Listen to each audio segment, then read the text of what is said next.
โอ้ยสบายดีน้องมณีผ้าพี่สาวมาหลอดตลาดพาเอ๋ยมาหลอดตลาดมาหลอดสบายดีสบายดีสบายดีสบายดีอ้าวนี่เด้อส่องสะพายอุบลเด้อนี่เด้อนี่หลานสาวเนาะพาเพิ่นมาหลอดตลาดน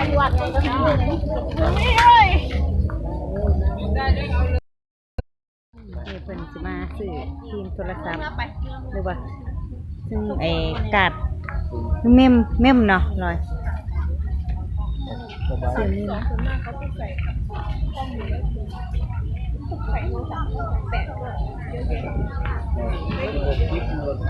โดยที่มาหาเธอหนึ่งเนาะเดี๋ยวจะพากันมาหลอดตลาดของผมน้ำใส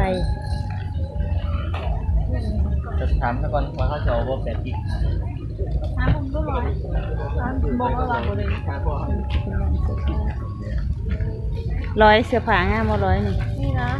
ทีเท่าไหร่นี่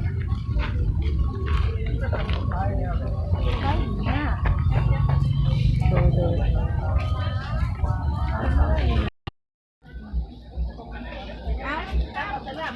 ยูเว้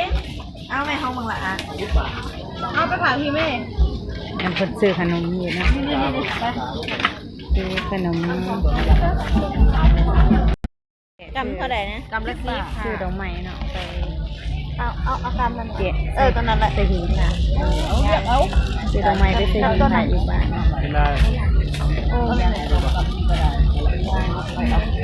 เราทำน้อยๆนะเอามันด้วยได้กินได้กินนอกกัน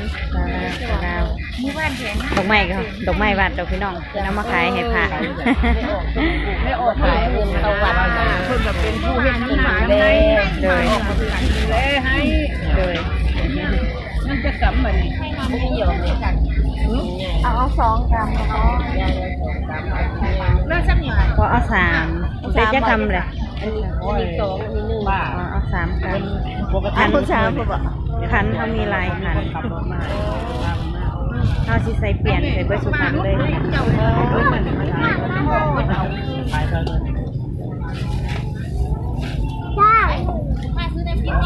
ใส่ลูก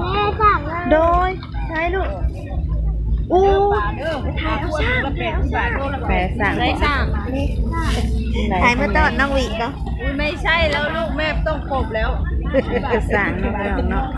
ไม่ถ่ายไปตอนน้องวิโอ้ยถอยมาลูกถอยมากันนี่ยังให้นี่เนี่ยโอ้ยให้หนูยับเนี่ยสร้างพี่น้องสร้าง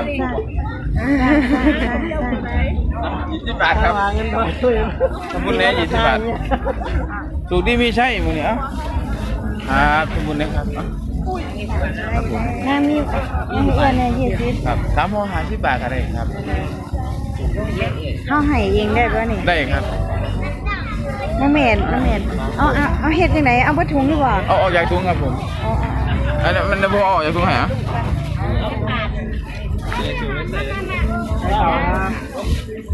น้องเม็ดจำน้ำลูกเอาบ่เอาสิกว่าสวมมือบ่อยู่ดูมันนี่ครับเดี๋ยวมันจะมาครับเดี๋ยวสิซื้ออ้อยเนาะให้สร้างเนาะเอาให้สร้างกินแม่จับมาน้องนี่เด้อได้แล้วเดี๋ยวไม่ได้เอาเงินให้เพิ่น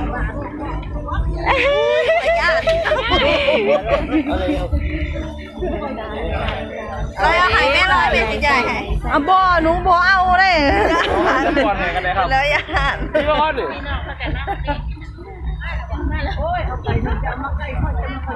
ขย่านไงอ่ะนั่งเอาให้เพิ่นหายแล้วอย่าเอาไปป้อนให้รถทั้งร้านนั่นเลยบอกให้เราไปป้อนให้เฮาบอกไปป้อนนะโอ้ยป้อนโลดป้อนให้เองมึงขอย่านเอามาไอ้นี่มาคอยสิป้อนให้คอยบ่ย่านนะคอยบ่ย่านเอาขอบคุณค่ะเด้อขอบคุณไปเห็นทางมาแล้วไปซ่าตัวใหญ่ค่ะ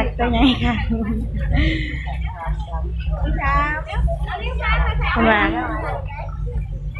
จับไปในเด้อจำในเด้อ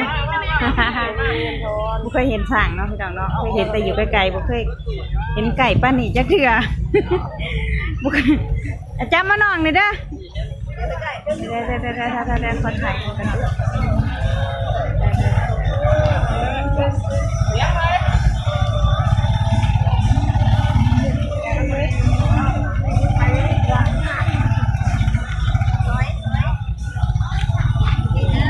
จับมือกับแม่กันเลยเด้อ เ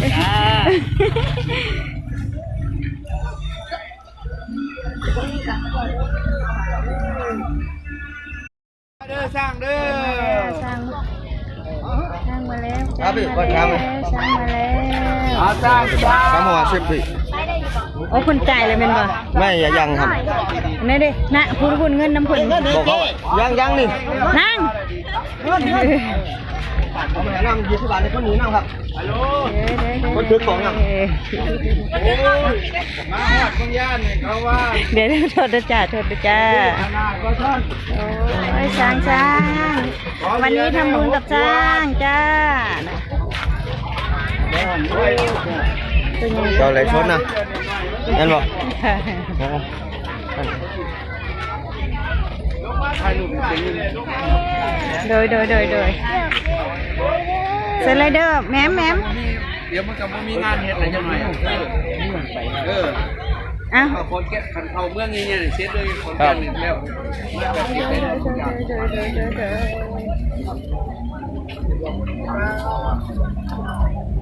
เป็นเอาช้าง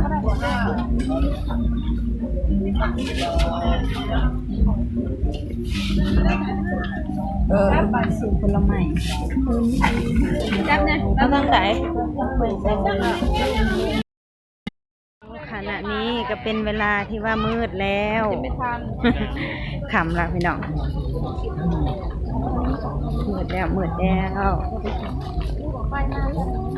อื่อยเพิ่นได้ดอกไม้ซื้อดอกไม้ได้หยังกินน้อมื้อนี้เลาะตลาดนี่สงสัยได้มังแอปเปิ้ลมากินแรงได้แต่แอปเปิ้ลนี่แหละคือ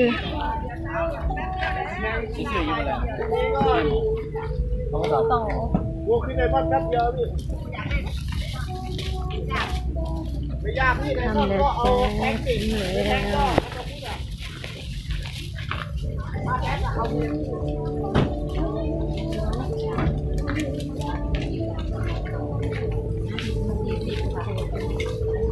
ให้โรงเรียน เป็นสั้นๆไปหน่อยด้วย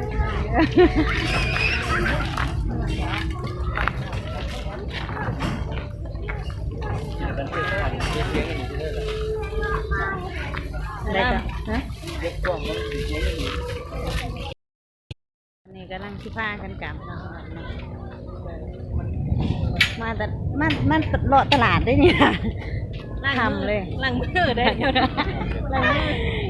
จับแล้วเอาอาหารให้สั่งหน่อยก็เลยล้างมือ